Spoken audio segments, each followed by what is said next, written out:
Okay, Roland, could you tell us a brief view, give us a brief view of what would be the main challenges for someone wishing to produce a workshop or your series of workshops?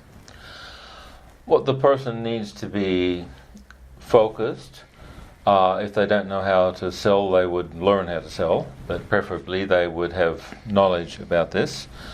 They would desire results for the students, and they would organize so the students get those results.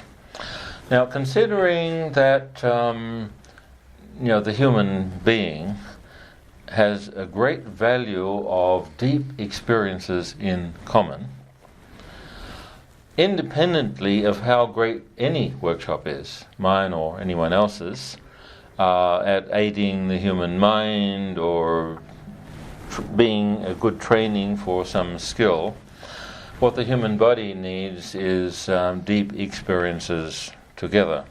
So a good organizer needs to also provide this feeling of togetherness, of the people feeling comfortable in association with each other, and sponsoring that should they have really deep experiences independently of whether the person is just for some minutes terrified, scared, angry. A producer needs to breathe when a person has an experience. The producer is never invited to try to solve an emotional problem, because that is interfering with my work. They don't have the training to have any idea what they're doing. If they want to run in and solve a problem, that is something that a producer needs to never do. Mm-hmm. If the producer should want to speak in a workshop, it would only be a social matter, like should we go to the cowboy boy show after the workshop on Saturday night. The producer could say things like that, or welcome, I believe you will have a really nice day, and thank you at the end, I hope you'll go home and dream nicely. That's the job of the producer.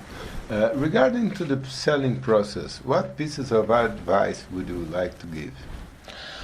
The producer should sell the results.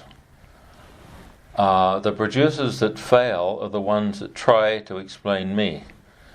Well, I haven't actually heard anyone explain me, and I don't believe that would be necessary. That would be like explaining technical details about anatomy, or technical details about the theory of music to sell a concert of Gilbert or Gil. You sell how well he sings. You sell how audiences respond when he sings. And the people I have known which have earned millions from workshops all only sell results. They do not permit any seller to attempt to explain the workshop. They do not permit the seller to say anything about what will happen in the workshop. All workshops I've heard of that sell really well, it's prohibited to try to explain, because why do you have a workshop? You have exercises in a workshop to learn things that can only be learned by doing the exercise. So by definition, a workshop is not a workshop if it's possible to explain it. Yeah, great. And how many people you believe should be a nice number for a workshop to run well? To have a dynamics which can work okay, the minimum would be 20. Excellent would be 35. If you have a small group, they normally do not work. They do not try to participate. They really want the workshop teacher to be like their daddy doing everything for them. And the problem with that is that they haven't actually worked or participated to get a result, and they will get less results. To have good dynamics, you need a variety of types of people. For example, I can teach an engineer to get faster results in therapy in most cases than a person with a PhD in psychology. That's not to say a person could not get great results with a PhD in psychology, but in general, an engineer will believe. If I say, why did the patient or the client walk in the room with a problem, the psychologist normally says, because he wants to talk about the problem, he wants to relieve the problem, he wants to feel a little bit better, but the engineer will immediately say, well, he walked into the room talking about the problem because he wants to leave the room without the problem, because an engineer believes in results. Besides, we have touched the subject here, a bit about the selling process and a bit about the whole that is expected from the producer during the workshop itself. In terms of organizing the workshop and in terms of closing the workshop after it has happened, what would be your expectations? I would expect that the organizer produces a list of people who are coming, has full and complete details, so certificates can be printed. I would expect that they only speak of results, that they do not listen to complicated stories, because if the person says, this is my life, I have suffered in a certain way, for the workshop leader to workshop presenter or producer to be listening to this, they're trying to do my job. They're trying to be a therapist. They're listening. The correct result for a producer to the client saying their problem is to, I'm really curious how Rowland will solve that problem during the workshop. They should be curious how the problem will disappear during the workshop and convey that curiosity. Now, when it comes to the time of the workshop, what is necessary is that the producer finalizes any details of the registration, because I, as the workshop teacher, should have the time just before the workshop to align my assistants so that everybody is only aligned to get great results for the students. So the workshop producer should not in any way attempt to occupy my attention, solving payments, asking questions. They should know that all first. I need to arrange the energy of the room to multiply the results. I need to arrange that the assistants are aligned to get the results. And then when the workshop begins, of course the producer can welcome them and be really excited what results they will get. And then the producer can help prepare coffee, do accounting, arrange certificates. Where I have had producers in the room during the day, they are so deeply entranced they're not interested in doing accounts. And they need to really focus on getting the producer's job done.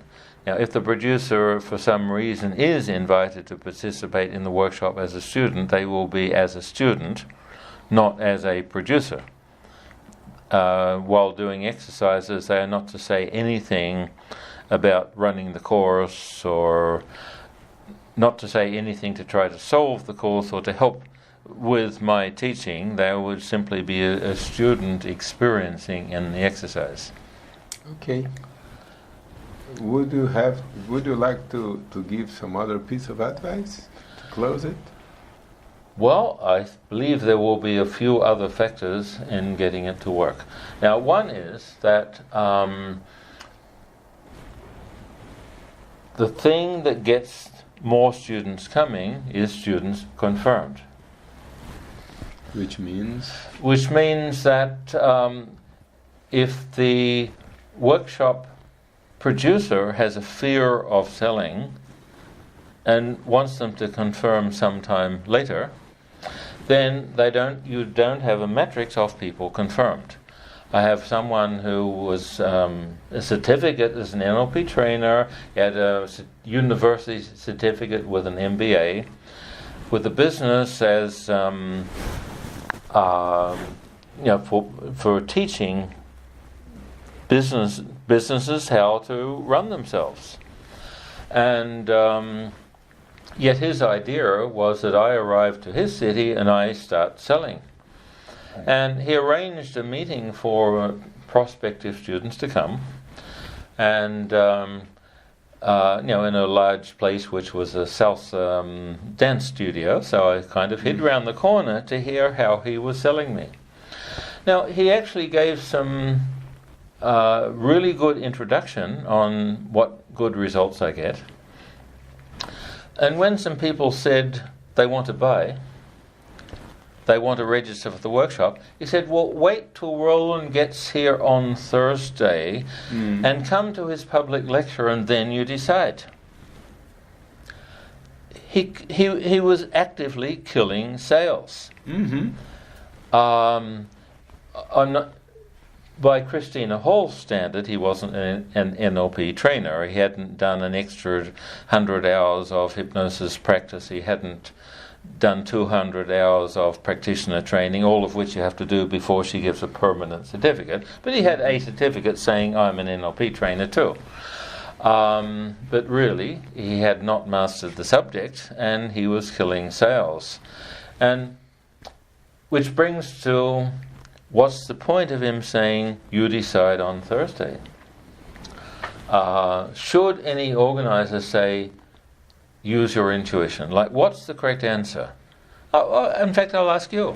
So, if you were organizing a workshop, and someone said to you, I'm not sure, so let's say you're organizing a workshop on how to write emails for business administration, okay? Okay. And then I came to you and saying, I'm wondering, should I come to your workshop in emails for business administration, or there's another one on the internet which is really the same subject? Which one should I buy? How deep you want to go into your results? A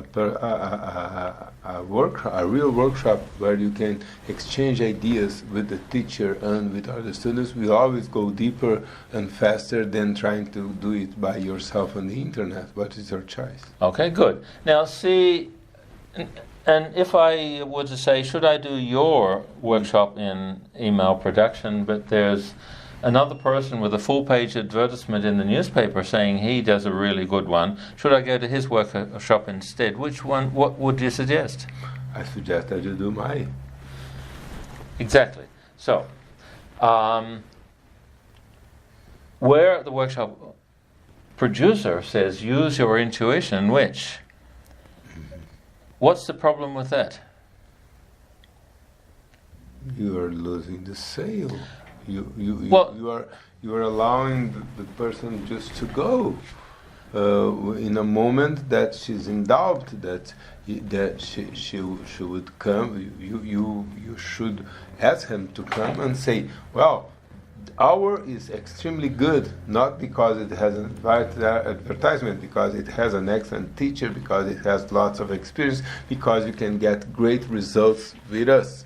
Okay. Check the results with the other if you're in doubt, but be sure that we have great results to offer you. Okay. So what that means is the person already, because the person came to you to ask the question, if you are my workshop organizer, the person already used their intuition to come to you. Yeah. When they said, should I come to this workshop or another one? And they come to you to verify that you believe in your product. But they use their intuition to come to you, but they're verifying their intuition talking to you. So if you say use your intuition when they already did, they will correctly use their intuition to go away. Of course. Yeah. So when a workshop producer uses new age vague spiritual values to answer a question, they are actually denying the person the benefit of having the result. They simply have a fear of selling. I looked on Google yesterday, what is the name for a phobia of selling? And there's like 500 phobias with names. There's, what is it, glossopedaliophobia, fear of long words, and hundreds. I could not find yet a fear of selling. And yet, if you look up fear of selling on Google, there's many thousands of responses. There are more people offering to cure a fear of selling than any other phobia on this entire earth. Yeah. So, if any such response as use your intuition, or trying to explain, all of those are simply a phobia of selling. Phobias are a mental illness, and this illness should be just not used. And mental illness you don't have to have one, you just stop doing it. So that's really an extremely important point, because it's so simple. Any comments on that one? No, it is great. It's all said and done. Yeah, if we took these two phobias you talk about so much, phobias of sales and stage phobia, we can keep all our lives working non-stop. Well, the stage phobia is the easy one. I can solve the stage phobia in 5 minutes. The fear of selling has so many reinforcements in society. Yeah, sure. That really it's best to come to the workshop, and sometimes 3 workshops in a row, to really get over the fear of selling. But the way Robert Kiyosaki deals with that is actually quite simple. Which is? He asks people to come to sell his workshop. He pays no commission. He says, join my selling team to overcome your fear of selling. Oh, great. Yeah, and people call. They are not allowed to explain anything what will happen in the workshop. They can only talk about results.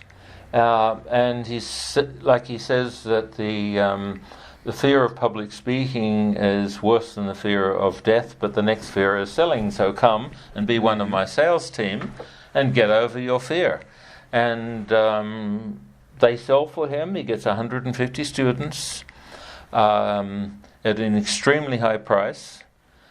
And they get over their fear of selling, or their phobia of selling, by selling. I think that's great. better than going to a psychiatrist, because maybe the psychiatrist also has the fear of selling. Now, there is another important point in dealing with my workshops, which is most workshops which are on sale are to reinforce ego. Mine are not. That is a huge difference. Could you go deeper into this difference? Yes. Very important. The normal idea is come to the work, like believe in yourself. Think positive. Well, okay, thinking positive is a lot better than thinking negative, but the problem is it's thinking. And I have cured a few NLP trainers who told everything is positive and only one hand moves. Just think you're good and you are.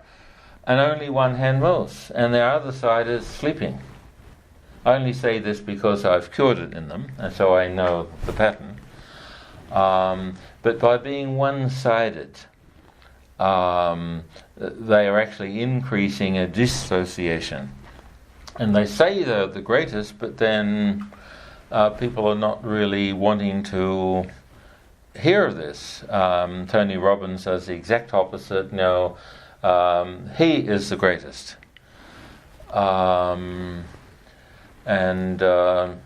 very often, for a long time after the workshop, people have a problem realizing they are great. Yeah. Even though he's saying the giant within, he's being the big one, which is still.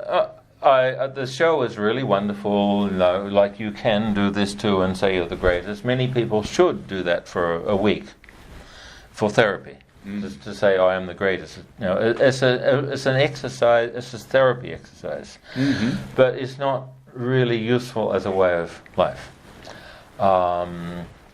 Because that is all the head brain, and it denies a vast amount of intuition to work your life.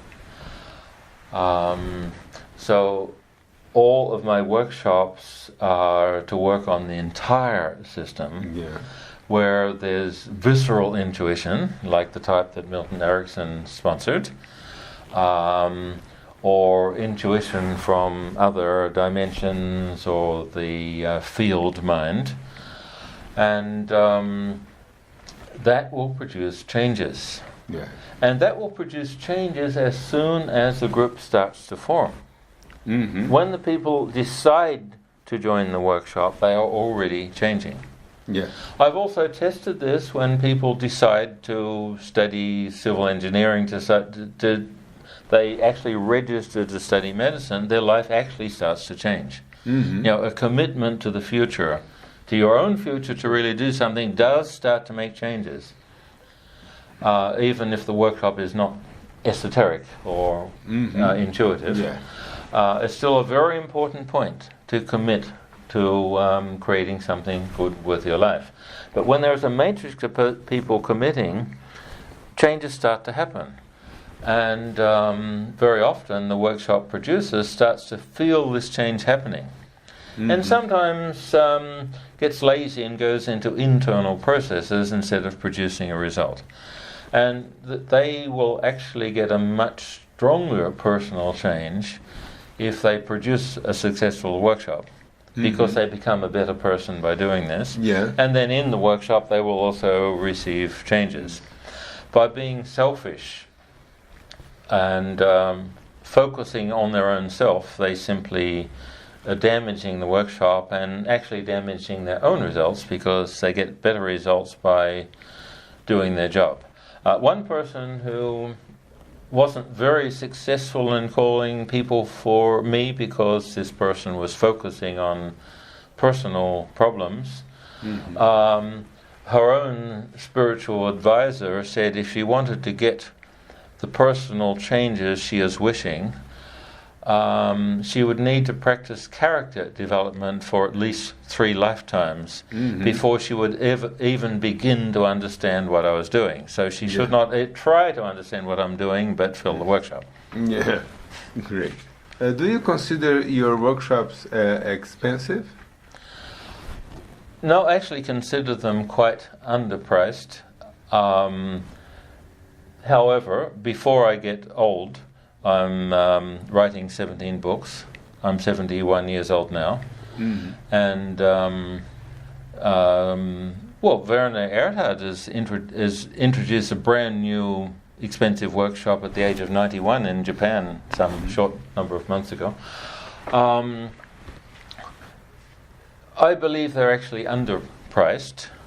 There are many workshops which are very much more expensive. The one that's selling the most in Porto Alegre at the moment is 20% more than my weekend workshop, and it's only 1 day. And I actually haven't heard of much results from it, except that you get a certificate in 1 day that you're a therapist. And you get to make money, it's a story, as a therapist after 1 day of training. And I don't actually find that ethical that someone claims they are capable to work with other people's minds without certainly some years of dedicated practice. So considering that most things are more than twice the price, is very underpriced, but even that doesn't mean very much. If you were to pay what it's worth, you would pay with your life. Well, what I don't want is your life. I want you to live your life. So you can't pay but you can contribute to have the work continue. To write 17 books is some vast amount of work, but with, for example, $250,000 of resources, it could be done much easier. Having a proper recording studio and with resources like this, $250,000, $500,000, then that 10 years could be even done in 5. 10 years to do the 17 books could perhaps be done in 5 years with $500,000 of contributions. So if people actually paid double the price, they would gain so much more, because this information is not going to appear unless I produce it. Yeah. Well, from your perspective, having translated in the workshops and so on, what's your concept, of value, or what's your response to what I just said on value? They are surely underpriced. Okay. And it's and the difficulty is in the selling process, the way to make people perceive value. One of the points that we stress it here, that I love it, is not to try to explain what happens, just talk about the results. In my experience selling the workshops, talking about results was the best way to get people inside. And forget about what's going to happen. Keep it mysterious. This guy is different. This guy does think in a way that none of us know very well. You should go there and have the experience and get this and this results. Much better than trying to say it's going to be done something like this, this and that. The other point that it's very good to stress is the emphasis on the practice. Okay, the workshops are extremely practical and with very, very few concepts. Concepts will be in the book. So that's why I believe it's so important to have the books done, because then you can go to ativação. People ask, what is this? How can I understand it? Well, you have the rest of your days in your life to read the book and understand the logical part of this. Now live the experience. And that's going to be great. The book will complement the workshops in a much deeper way than it would be a handout. If you go to a workshop, you get a handout, you lose it, you throw it away. It doesn't keep. A book is something that is perceived as something that should be kept with you for a longer time. So it's a very, very important step that the book will be ready. It is going to make it much easier, the selling process and the process in the workshop itself. Yeah. Okay. Yeah, there are 2 people that had sold another workshop for quite some millions, who were very clear with me that my workshop was light years better than the one they sold for millions. Yeah. But in some way they could not explain rationally. Mine did not feel tangible for them to sell. They couldn't quite say what they meant by tangible, but I've noticed since actually the Dreaming book becoming a physical book, that there is much more intelligent people that can focus, really helping. 2 people who have books on national distribution in Brazil already taking this book to their national publishers, suggesting that they include mine, and owing to the fact that not only are their books very successful, but I already have one chapter in one of their books from, which I actually forgot about, but I have one chapter in their books from some years ago. Perhaps this is what they might have meant by intangible. Yeah. For example, the Dreaming book.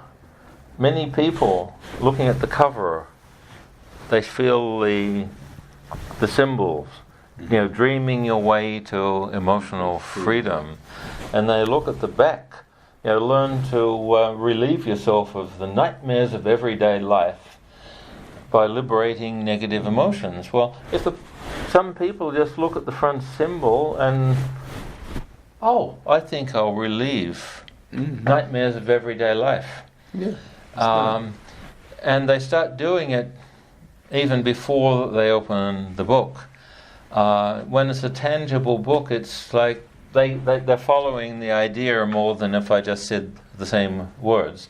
Because, well, the energy is encoded in the book. And this is the first of 17. If I actually wrote everything I had thought of, there would be some more. For example, one time I was in a concert, a student concert in a university in the United States. And I had the chair of music of that university on my left-hand side and the chair of music of a different university on my right-hand side, sitting with me, of course. And, I commented such things as, well, this singer is vibrating the molecules of the room. She's owning the space. This one's singing in front of her mouth. And I said afterwards that I had imagined writing a real book on the theory of music. But I'd only thought of it in my mind as kind of a joke, like who would do that? But what I said, what you have as professors as a theory of music is like history of musicians, where to put dots on paper. Yeah. Maybe for some really advanced people there's some mathematics, like the relationship between each note is the 12th root of 2 and things like this. But there's no real theory of music. How to activate, how to access spaces, how to enter the consciousness of Beethoven to really get the essence of the music. And I thought that would be so advanced that nobody would really take it seriously and read it. And they said, you write that book and we'll teach it in our university. Yeah. Well, that would be actually the 18th book if I get that far. Yeah, that would be a great 18th book, because it's deeply related with your work with breakthroughs with actors and musicians and artists in general.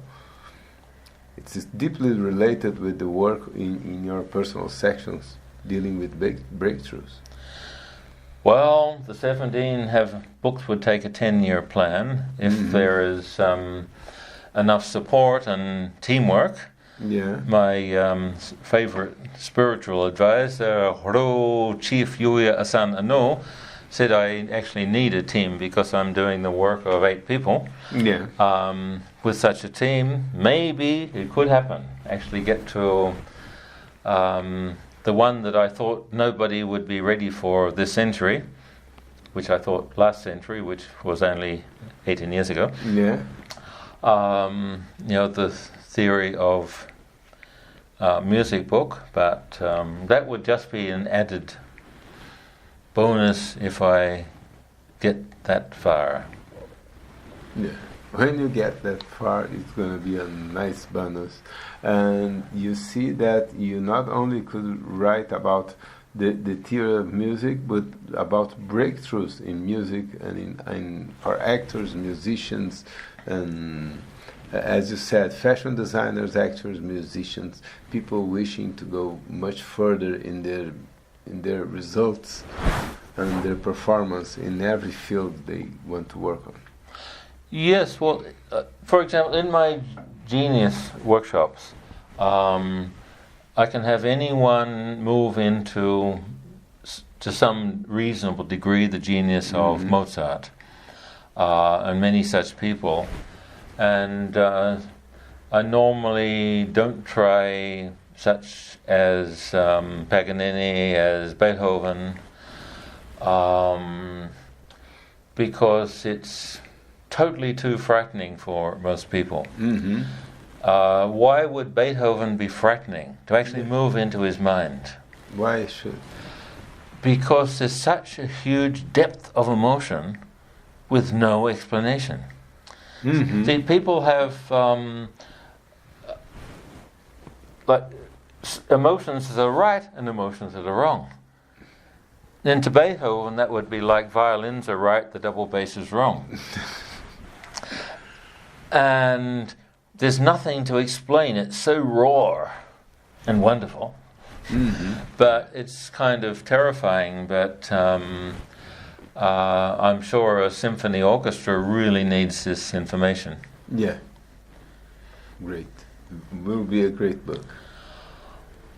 All right, so now we get from how to organize workshops to the raw energy of creation, such as in Beethoven.